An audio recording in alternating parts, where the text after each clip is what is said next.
এই পৃথিবীর জমিনে প্রথম মানুষ যিনি হযরতে আদম আলাইহিস সালাতু ওয়াস সালামকে যখন আল্লাহ তাআলা বানালেন, এই পৃথিবীতে পাঠালেন, তার অস্তিত্ব যখন তিনি দায়িত্ব দিলেন, ঠিক তার সহযোগী সহকারী হিসেবে এই জমিনে একজন নারীকেও দায়িত্ব দিলেন।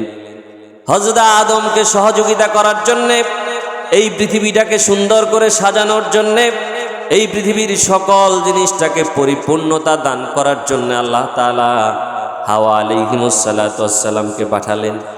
কারণ আল্লাহ জানে পুরুষ একা পারবে না, তার একজন সহকারী হেল্পার সহযোগী প্রয়োজন হবে, যার কারণে হাওয়াকে তিনি পাঠালেন। সুবহানাল্লাহ। তার মানে তাদের গুরুত্ব কম, কথা কন না, গুরুত্ব কম না, বেশি। কিন্তু আমরা আজকে ইসলামটাকে ঠিকভাবে না বোঝার কারণে, কোরআন এবং হাদিসের সঠিক জ্ঞান না থাকার কারণে নারীরা আজকে অবহেলিত। পুরুষও জানে না কোরআন ইসলাম, নারীও জানে না, যার কারণে একে অপরকে সম্মান দিতে জানে না। এইভাবে ধারাবাহিকতায় বিশ্বনবী আখেরি নবী জনাবে মুহাম্মদুর রাসূলুল্লাহ সাল্লাল্লাহু আলাইহি ওয়াসাল্লাম যখন এই পৃথিবীর জমিনে আগমন করলেন, ওই সময়টা তো যখন আইয়ামে জাহিলিয়াত চলমান ছিল, যখন মানব জাতির কোনো অধিকার কোনোভাবেই ছিল না, ওই সমাজে নারীরও কোনো অধিকার ছিল না। বিশ্বনবী জনাবে মুহাম্মদুর রাসূলুল্লাহ সাল্লাল্লাহু আলাইহি ওয়াসাল্লাম আল্লাহর পক্ষ থেকে দায়িত্ব পাওয়ার পর নারীদেরকে অধিকার তিনি বুঝিয়ে দিলেন। একজন নারী, একজন মেয়ে মানুষ, একজন মহিলা পুরুষদের কাছে যেমন সম্মানিত, দেশের কাছেও সম্মানিত। সুবহানাল্লাহ। কোরআনের ভাষায় আল্লাহ তাআলা খুব সুন্দর করে তিনি বলেন, ওয়াইদা বুশিরা আহাদুহুম বিল উনসা যাল্লা ওয়াজহাহু মুসওয়াদ্দান ওয়া হুয়া কাযীব। এমন একটা সময় যখন নারীর কোনো সম্মান ছিল না, কন্যা সন্তান জন্মগ্রহণ করলে পরে পিতামাতা এবং সমাজের মানুষ তাকে ভালো চোখে দেখত না। সেখান থেকে আজকে ইসলাম আসার কারণে, ইসলাম দুনিয়ার জমিনে প্রকাশ পাওয়ার পর একজন মেয়ে বাবার কাছে যেমন সম্মানিত, স্বামীর কাছেও সম্মানিত, সন্তানদের কাছে মা হিসেবে সম্মানিত।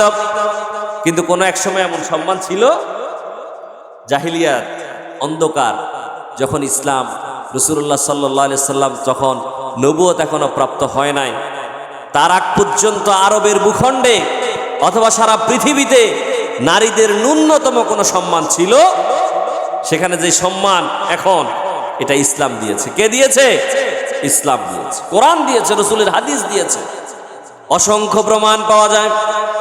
কোরআনে আল্লাহ তাআলা অন্যত্র বলেন, ইয়াতাওয়ারা মিনাল কওমি মিন সুই মা বুশিরা বিহি আয়ুমসিকুহু আলা হুনিন আম ইয়াদুসসুহু ফিত তুরাব। যখন কন্যা সন্তান জন্মগ্রহণ করলে পিতা তার চেহারা ঘুরায়া ফেলত, বেজার হয়ে যেত মেয়ে সন্তান জন্মগ্রহণ করেছে এই বলে সমাজে মুখ দেখাতে পারত না। এমনকি এমন অবস্থা মানুষের কাছে বলতো না মেয়ে সন্তান হয়েছে, এটা বলতো জাহেলিয়াতের আমলে। আমি কেন ওদিকে যাচ্ছি?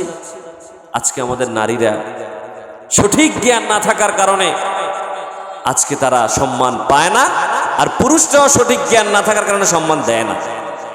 দুজনেরই দোষ, একা কাউকে দোষারোপ করার কোনো সুযোগ নাই। উভয় শ্রেণী। দেখেন, ইসলাম বলেছে, আল্লাহ তাআলা কোরআনের আয়াতের মাধ্যমে জানিয়ে দিয়েছেন, তোমরা মেয়েদেরকে যখন তোমাদের ঘরে আনবে, নেহলা উত্তম মোহর দিয়ে তারপরে তুমি তাদেরকে গ্রহণ করো। কিন্তু আজকের জামানায় এমন দেখা যায় মেয়েদের পক্ষ থেকে পুরুষদেরকে দেয়, যেটারে যৌতুক বলে। কি বলে? ইসলামের জ্ঞান থাকলে কি আর এটা হইতো? হইতো না। সুতরাং ভাইয়েরা আমার মা বোনেরা, আজকে আমি আপনাদেরকে কয়েকটি বিষয় গুরুত্বপূর্ণ ধারণা দিতে চাই। আমরা ইসলামের ইতিহাস যদি পড়ি, হযরতে সুমাইয়া রাদিয়াল্লাহু তাআলা আনহা, ফাতিমা রাদিয়াল্লাহু তাআলা আনহা, মরিয়মের জীবন যদি আমরা পড়ি, মেয়েদের মধ্যে, মহিলাদের মধ্যে, নারীদের মধ্যে ইসলামের ইতিহাস কি বলে, তাদের জীবন কেমন ছিল, তারা কি কি কাজ করতেন। কিন্তু দুঃখের বিষয়, আমার মা বোনেরা তাদের জীবনী জানে না, নায়িকার জীবনী জানে, কোন নায়িকা কোনভাবে চলাফেরা করে সেগুলো জানে। আজকে আমাদের সমাজের মায়ে বোনেরা 3-4টা কাজ নিয়ে বেশি ব্যস্ত। এক নম্বরে কে কত বেশি সাজগোজ করা যায়। রাগ করিয়েন না, কইব আর কি হুজুর কোন জায়গা তো নায়ন নাম করে গিন কয়। দেখবেন মেয়েরা কোনো জায়গায় বিয়ের দাওয়াতে যাইতে গেলে যা আছে সব মাখি আগে সাজগোজ করে। তবে আমি নিষেধ করি না, মেয়েরা সাজগোজ করবে স্বামীর জন্য। কার জন্যে? আরো জোরে বলেন, কার জন্যে? যাদের স্বামী আছে। আর যাদের নাই তারা সাজগোজ করে নিজেরই নিজে চাইবো ঘরের ভিতরে। কিন্তু দুঃখের বিষয়, এরা সাজগোজ করে দোকানে যায়, বাজারে যায়, বিভিন্ন মানুষের সাথে কথা বলে বিয়ের দাওয়াতে যায়, সবাইয়ের চেহারা দেখায় যে আমি সুন্দর। ইন্না লিল্লাহি। তাইলে আমাদের নারীরা এক নম্বরে ব্যস্ত সাজগোজ নিয়ে। কি নিয়ে? সাজগোজ। এটার পেছনে অনেকগুলো টাকা ইনভেস্ট করে। কোন ঘরের ভাবির অথবা পাশের ঘরের মহিলার সুন্দর সুন্দর শাড়ি আছে, এ আমার নাই, এই জামাইয়ের কাছে শুরু করে আর কি। এই যে সাজগোজ করেন, আমি নিষেধ করি না, স্বামীর জন্য করেন, আপনারও সোয়াব হবো, স্বামীরও সোয়াব, দুজনের মহব্বত বাড়ব। কিন্তু অন্য মানুষের জন্য যদি আপনি করেন, অন্য মানুষকে দেখানোর জন্য যদি আপনি করেন, মনে রাখবেন আপনি শুধু নিজে অপরাধ করছেন না, এই সমাজটাকে অপরাধী সমাজ বানাচ্ছেন। আপনার কারণে সমাজের অন্যান্য ছেলেরা, অন্যান্য মেয়েরা তারাও সেম অপরাধ করবে, বুঝবে। সুতরাং সাজগোজ করবো নিজের জন্য, স্বামীর জন্য, ইনশাআল্লাহ। এরপরে গহনাগাটি নিয়ে ব্যস্ত। গহনা বলতে স্বর্ণ অলংকার। কইবেন আরে হুজুর স্বর্ণ অলংকার তো সম্পদ, এটা তো লাগে। আমি তো না করি নাই, লাগে না, লাগে, ব্যবহার করেন, দেন। তবে আপনার পায়ের হাতের চুড়ি, পায়ের ব্রেসলেট, গলার নেকলেস অন্য কোনো পুরুষকে দেখান যদি, এমনকি অন্য নারীদেরকেও দেখান যদি বেশি বেশি করে, ঝামেলা বাজে কিনা বলেন?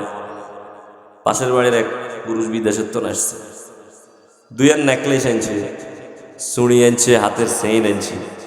এবার সুন্দর করে খুলি খুলি দেবা, ভাবি এই আপনার ভাই এটা আনছে। এইবার এই মহিলা মন খারাপ হয়েছে কিছুটা, হারে আমার জামাই আমার এই যে 6 বছর বিয়ে করে আনছে, এখনো বালা করে একটা আংটিও দিতে এল না, আর চাও না এই ভাবিরে এতাকা আইন দিয়ে উড়াইতেছে। দেখবেন মহিলাকেও কিছু অভ্যাস আছে, মিলি যাবো, দেখবেন সব কিছু মিলি যাবে। মনে মনে করবেন হুজুর আপনি কিন জানেন, আমগো কি বউ নাইনি, ওরে কথা কর না, আছে তো। এগুলো সোজা করতে আমগো মেলা কষ্ট। একটাই আছে, 2টা আপাতত একটা আছে।